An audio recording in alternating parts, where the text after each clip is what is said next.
नमस्कार, आपण पाहता स्टार वन महाराष्ट्र न्यूज, जनसामान्यांचे निर्भीड व्यासपीठ। आजच आपल्या चॅनलला लाईक करा, सबस्क्राईब करा, शेअर करा। नाशिक ग्रामीण पोलिसांची अवैध व्यवसायाविरोधी व्यापक स्वरूपात कारवाई।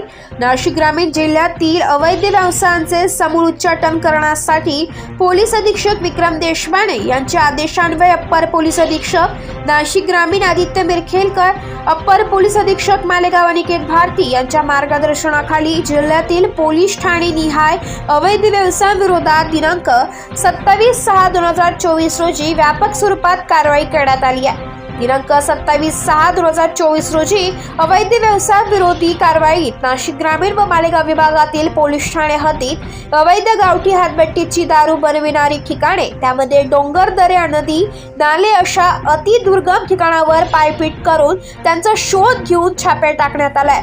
तसेच अवैधरित्या गावठी दारू, देशी विदेशी मद्याची वाहतूक करणारे वाहने तसेच विक्रीच्या ठिकाणावर छापेमारी करून मुंबई दारूबंदी कायद्यान्वये एकूण 59 केसेस नाशिक ग्रामीण घटकातील विविध पोलीस ठाण्यात दाखल करण्यात आलेल्या असून एकूण 60 आरोपितांवर कारवाई करण्यात आलेली आहे।